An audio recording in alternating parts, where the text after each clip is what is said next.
Parmi ses enfants, il a eu un fils du nom de Jephthé. Alléluia. Amen.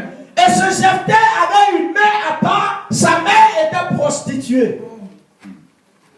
Alléluia. Amen. On ne connaît pas les plans de Dieu, les desseins de Dieu. On ne sait pas ce qui s'est passé. Comment ça s'est passé? Mais lui seul est sorti d'une mère prostituée. Alléluia. Tous nous savons l'image qu'une prostituée peut avoir dans la société. Alléluia. Amen. Et la Bible nous dit, un matin, ses frères vont se rassembler et ils vont nous dire, toi tu ne peux pas avoir part dans l'héritage de notre père parce que tu es d'une autre femme. Alléluia. Amen. Jephthé vient d'être exclu. Comme la société sait le faire. Alléluia. Amen. Et la Bible nous dit, Jephthé va être exclu. Ses frères vont dire, tu ne peux pas avoir part dans l'héritage de notre père. Parce que ta mère n'est pas notre mère. Ta mère est une prostituée. Bien-aimé, à cause de son origine, Jephthé va être privé du droit de l'héritage. Mais une chose intéressante, c'est que ses frères savaient simplement que Jephthé venait d'une mère prostituée. Mais ses frères ne savaient pas qu'est-ce que Dieu avait proclamé, avait mis en Jephthé. Amen. Bien-aimé, quand quelqu'un a une étoile, il a une destinée, une grande étoile, une grande destinée. Dieu permet des circonstances pour cacher son étoile. Amen. Amen. Yes. Alléluia. Amen. Dieu, pour cacher l'étoile de Jephthé, il va permettre que Jephthé naisse d'une mère prostituée. Il y a quelqu'un, les voies de Dieu sont insondables. Les voies de Dieu sont insondables. Amen. Ne minimise pas celui qui est assis à côté de toi. Amen. Parce que demain, peut-être, c'est lui qui sera ton sauveur. Alléluia. Amen. Ne minimise personne. Parce que seul Dieu cache notre véritable identité. Et seul Dieu la connaît. Dieu cache l'étoile de Jephthé, la destinée de Jephthé dans la prostitution de sa mère.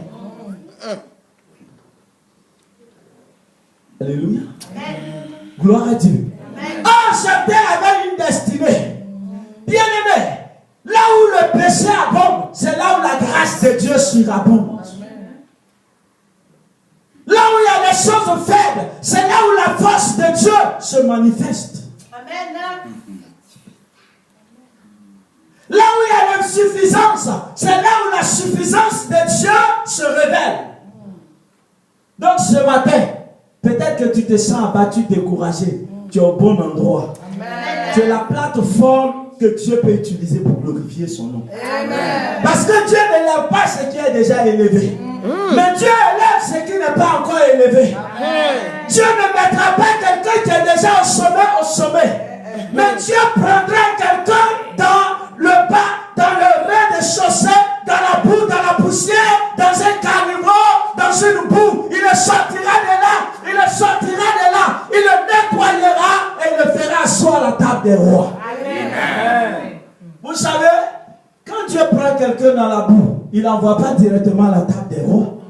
Sinon les rois vont fuir. Alléluia. Amen. Il prend le temps de nettoyer. Alléluia. Il prend le temps de nettoyer cet indigent. Tu es sorti de la boue. Bien aimé, Dieu est en train de te nettoyer. Il y a des choses qu'il est en train d'ôter. Parce qu'il y a une table qui est dressée quelque part. Où ta place est réservée. Où tu dois faire partie des personnes qui doivent s'asseoir là-bas. Bien aimé, c'est une table qui est réservée. C'est la table des têtes couronnées. Parce que ceux qui ont les têtes couronnées, c'est ceux qui ont droit à la royauté. C'est ceux qui doivent participer à la royauté. Dieu est en train de te nettoyer. Quand Dieu te nettoie, pendant qu'il enlève des choses, il y a des gens qui vont s'éloigner de toi, qui vont se séparer de toi. Alléluia. Dieu est en train de te nettoyer. La Bible nous dit quoi? Jephthé, ses frères vont dire tu n'as pas part. Jephthé était un vaillant héros. Ça veut dire qu'il était quelqu'un qui était un libérateur. Il n'avait fait aucun combat encore. Mais la Bible nous dit il était un vaillant héros. Ça veut dire que Dieu avait caché sa véritable identité. Mais Jephthé ne va rien dire. La Bible dit Jephthé va partir loin de ses frères. Amen. Bien aimé, je vais vous dire une vérité. Dans la marche avec Dieu, ce n'est pas tous les jours même des combats. Il y a des moments, reconnais dans le temps où tu es et accepte de t'humilier. Ça ne veut pas dire que tu as perdu la bataille. Amen. La Bible nous dit le grand David, après avoir combattu, il est rentré dans une ville pendant que Saül le cherchait. Les gens commençaient à chanter. David a tué 10 000, Saül a tué 1000. David a tué 10 000, Saül a tué 1000. La Bible dit, au même moment, David s'est jeté dans une poubelle. Il a commencé à baver, à faire sortir les morts et tout ça, pour jouer les fous. Pourquoi? Parce qu'il voulait se cacher. Les gens ont dit, oh, David est dans la ville. Ils ont apporté la nouvelle au roi. Mais il envoie des gens aller chercher son rivière dans le vidéo. C'est un fou, c'est pas David. David qu'on connaît ne peut pas se retrouver ici. Bien aimé, c'était une stratégie de repli. Alléluia. Dans la marche avec Dieu, il y a des stratégies de repli. C'est pas tous les jours on affronte l'ennemi de face. Alléluia. Gloire à Dieu. Jephthé a compris, Jephthé était un vaillant héros, il avait la force, il pouvait les frapper pour dire non, moi je n'accepte pas la situation. Pourquoi? Je suis un vaillant héros. Mais Jephthé savait dans quel temps il était. Jephthé avait une destinée, mais sa destinée était encore à l'état de faiblesse. Amen. Comme quoi tu peux avoir une destinée, mais ta destinée peut être encore à l'état de faiblesse. Et quand ta destinée est à l'état de faiblesse, il y a des choses que tu vas subir. Alléluia. Jephthé accepte. Il retourne, il quitte ses frères. La Bible dit, Jephthé va aller loin de ses frères. Loin de ses frères. Il va se faire oublier. Jephthé va aller loin de ses frères. Et là-bas, Jephthé va croiser des gens de rien. Alléluia. Bien aimé, vous savez, quand tu as une grande destinée et que l'ennemi se lève contre toi, il y a des moments, Dieu te retire pour t'envoyer dans son secret. Dieu nous met dans son secret. Dieu nous envoie dans le secret de Dieu. Dieu nous envoie dans le désert. C'est là où il nous prépare pour des grandes victoires. C'est là où Dieu nous prépare pour remporter des batailles. Amen. Alléluia. Amen. Gloire à Dieu. Amen. Gloire à Dieu. Amen. Bien-aimé, par moment, accepte de rentrer dans le silence de Dieu. Amen. Dans le silence de Dieu, on ne parle pas. Dans le silence de Dieu, on ne répond pas. Même si on a raison, ce n'est pas tous les jours on doit répondre. Amen. Alléluia. Amen. Amen. Amen. Même si tu as raison, ce n'est pas tous les jours il faut répondre. Amen. Il y a des moments, reste dans le silence de Dieu. Parce qu'il y a des moments où le silence de Dieu est bon. Amen. Vous savez, Dieu lui-même, il y a des moments où il rentre dans son silence. Tu pries, tu jeûnes, tu fais tous les acrobaties, tu n'entends qu'une voix.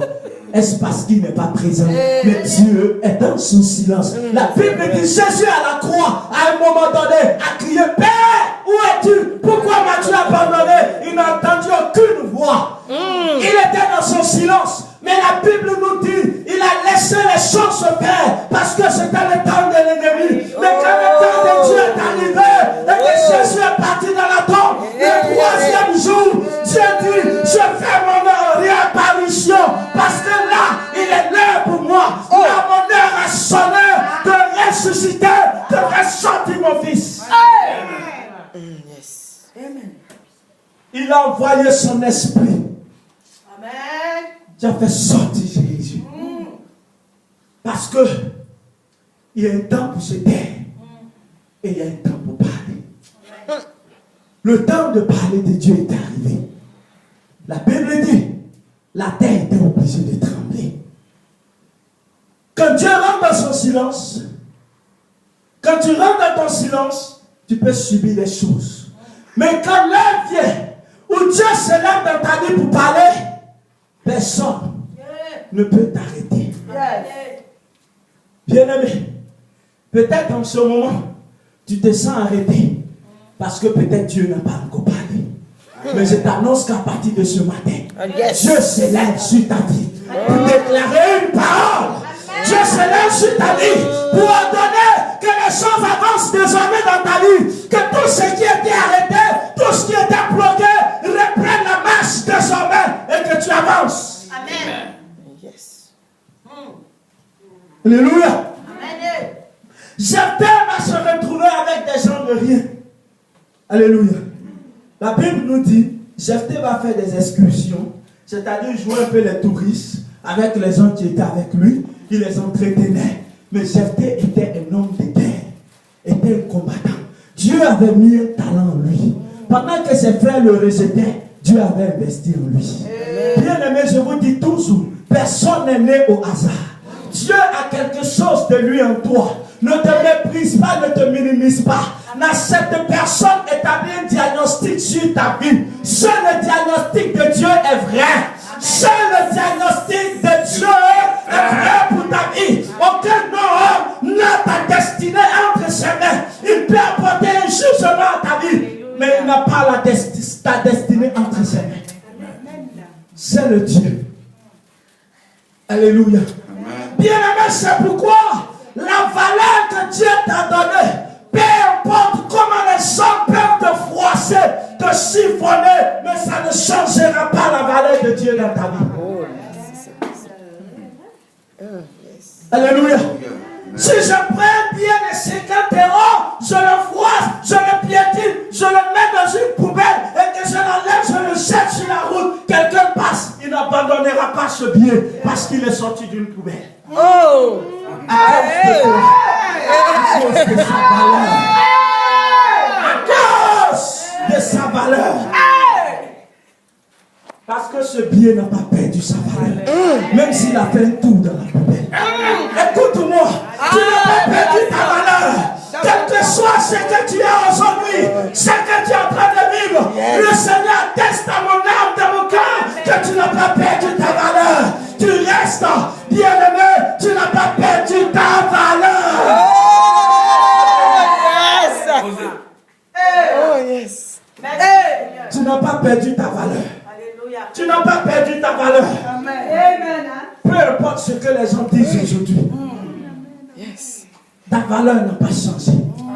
Écoute-moi, avant que tu ne sois né, Dieu avait déjà écrit une histoire te concernant. Personne ne peut changer cela. La seule chose qui peut t'amener à échouer, si tu t'éloignes de Dieu. Oh! Mais Jephthé ne s'est pas éloigné de son Dieu, parce que son Dieu lui a dit qu'il est un vaillant héros. Il n'a même pas encore combattu. Dieu dit tu es un héros. Oh, je sais qu'un héros, c'est celui qui sort victorieux. C'est un rescapé d'une situation. Mais Jephthé ne combat même pas. Mais Dieu voit en Jephthé un héros. Mais sa famille le voit comme fils d'une prostituée. Tout le monde n'a pas l'œil de Dieu. Amen. Yes. Ne te fâche pas. Amen. Si on n'a pas su t'apprécier quelque part. Merci. Alléluia. Alléluia. Alléluia. Tout le monde n'a pas l'œil de Dieu. Amen. Amen. Amen. C'est pourquoi un homme peut regarder une femme et dire oh, elle est vilaine. Et puis l'autre la voit et dit non, ça c'est le lieu de ma vie. Amen. Parce que la Bible dit quand Adam vit Ève, il dit cette fois-ci. Cette fois-ci. Alléluia. Pourquoi? Parce que les yeux du caïman, c'est pas les yeux du caïman qui devaient apprécier Adam et Ève. Mais c'était les yeux de qui?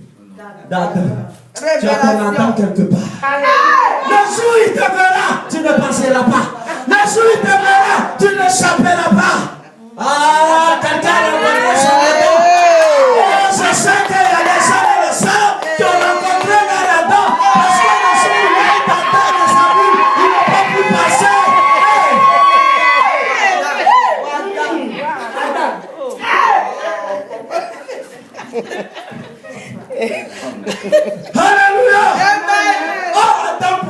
passer.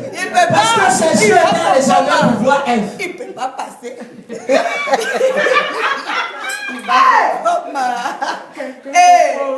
Alléluia. Alléluia. Amen. Alléluia. Ce matin, bien-aimé, pendant que je parle, les gens sont à ta recherche. Les gens te chercher. Ceux qui t'ont rejeté ont commencé à te chercher. Ceux qui t'ont méprisé ont commencé à te chercher.